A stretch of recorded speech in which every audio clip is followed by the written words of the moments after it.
ഒരിടവേളയ്ക്ക് ശേഷം ഗവർണർക്കൊപ്പം രാജ്ഭവനിൽ വേദി പങ്കിട്ട മുഖ്യമന്ത്രി.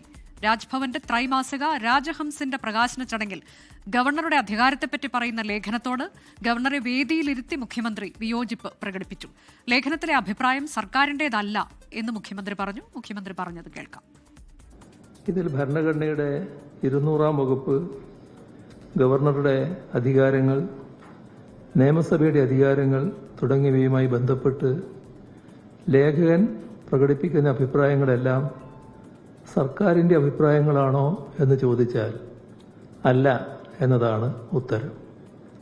അത് അദ്ദേഹത്തിൻ്റെ വ്യക്തിപരമായ അഭിപ്രായമാവാം. അത് വരുന്നത് രാജ്ഭവന്റെ ഔദ്യോഗിക ജേണലിലാണ് എന്നതുകൊണ്ട് ആ അഭിപ്രായങ്ങളെല്ലാം സർക്കാർ അതുപോലെ പങ്കിടുന്നുവെന്ന് ആരും കരുതേണ്ടതില്ല.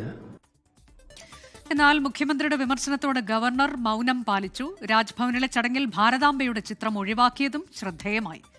ആർ ശ്രീജിത്താണ് സൂപ്പർ 4 വിശദാംശങ്ങളുമായി തത്സമയം ചേരുന്നത്. ശ്രീജിത്ത്, ഇതിപ്പോൾ ഒരു പ്രധാനപ്പെട്ട വിവരം, ഒരു ഇടവേളയ്ക്ക് ശേഷം മഞ്ഞുരുകിയിരിക്കുന്നു എന്നുള്ളതാണ്. ഭാരതാംബയുടെ ചിത്രമില്ല, നിലവിളക്ക് മാത്രമാണ് കണ്ടത്. മുഖ്യമന്ത്രി തന്നെ നേരിട്ട് രാജ്ഭവനിലേക്ക് എത്തുന്നു. അങ്ങനെ ആ കാഴ്ചകൾക്കൊക്കെ നമ്മൾ സാക്ഷ്യം വഹിക്കുമ്പോൾ തന്നെയാണ് ഇങ്ങനൊരു വിമർശനം അത് മുഖ്യമന്ത്രി ഉന്നയിച്ചു എന്നുള്ളത് എത്രത്തോളം പ്രധാനപ്പെട്ടതാണ്. ഗവർണറെ വേദിയിലിരുത്തി പറയാനുള്ള കാര്യങ്ങൾ പറഞ്ഞുപോയി എന്നുള്ളത്. അനുജ, സർക്കാരും രാജ്ഭവനും തമ്മിലുള്ള ബന്ധം ഇടക്കാലത്ത് നന്നേ വഷളായിരുന്നു. സർവകലാശാല വിഷയങ്ങളുമായി ബന്ധപ്പെട്ടാണ് രാജ്ഭവനും സർക്കാരിനും ഇടയിലുള്ള ബന്ധം വഷളായത്.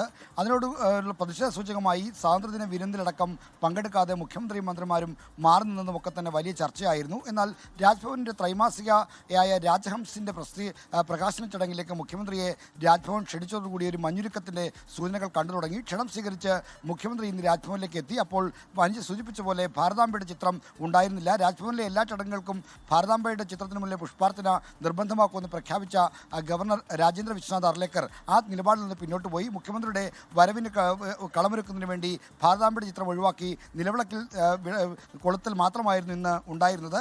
എന്തായാലും ഈ കാര്യത്തിൽ രാജ്ഭവനും സർക്കാരിനും ഇടയിലുള്ള ബന്ധം ഊഷ്മളമാകുമ്പോഴും പറയാനുള്ള കാര്യങ്ങൾ പറയാതെ പോകില്ല, അത്തരം വിയോജിപ്പുകൾ തുറന്നു പറയും എന്നൊരു സന്ദേശം കൂടി നൽകിക്കൊണ്ടാണ് മുഖ്യമന്ത്രി ഇന്ന് രാജ്ഭവനിലെ പ്രകാശ ചടങ്ങിൽ സംസാരിച്ചത്. അതുകൊണ്ടാണ് രാജ്ഭവനിൽ ഇന്ന് പ്രസിദ്ധീകരിച്ച ഈ രാജഹംസ എന്ന ത്രൈമാസികയിലെ ലേഖനവുമായി ബന്ധപ്പെട്ട കാര്യങ്ങളിൽ മുഖ്യമന്ത്രി ഒരു തുറന്ന വിമർശനത്തിന് തയ്യാറായത്. ആ ഉള്ളടക്കം സർക്കാരിൻ്റെ അഭിപ്രായമല്ല എന്ന് മുഖ്യമന്ത്രി കൃത്യമായി പറഞ്ഞു. അതോടൊപ്പം തന്നെ ചരിത്രമുള്ള ഒരു സ്ഥലമാണ് രാജ്ഭവൻ. അവിടെ നടക്കുന്ന എല്ലാ സംഭവങ്ങളും ഇക്കാര്യത്തിൽ ഉൾപ്പെടുത്താനുള്ള ഔചിത്യം കാട്ടണമെന്ന സന്ദേശം കൂടി നൽകിക്കൊണ്ടാണ് മുഖ്യമന്ത്രി തന്റെ ഉദ്ഘാടന പ്രസംഗം അവിടെ അവസാനിപ്പിച്ചത്. അനുജ, ശ്രീജിത്ത്, അതായത് ഇപ്പോൾ അദ്ദേഹം പറഞ്ഞു വെച്ച ഈ തനിക്ക് വിയോജിപ്പുണ്ട് അല്ലെങ്കിൽ സർക്കാരിന് വിയോജിപ്പുള്ള കാര്യങ്ങൾ അത് കൃത്യമായി ചൂണ്ടിക്കാണിക്കുന്നതിനൊപ്പം തന്നെ അതൊരു പുസ്തകത്തിൽ പ്രസിദ്ധീകരിച്ച് വരുന്നതിന് ഒരു കുഴപ്പവും ഇല്ലാത്തൊരിടമാണ് ഇത് എന്ന സന്ദേശം കൂടി അദ്ദേഹം നൽകുകയായിരുന്നല്ലോ. അഭിപ്രായ സ്വാതന്ത്ര്യത്തിന്റെ പ്രാധാന്യം അത് എത്രത്തോളമാണ്, അതാണ് കേരളം എന്ന സന്ദേശം കൂടി അദ്ദേഹം പറഞ്ഞു വെക്കുകയായിരുന്നു അല്ലേ?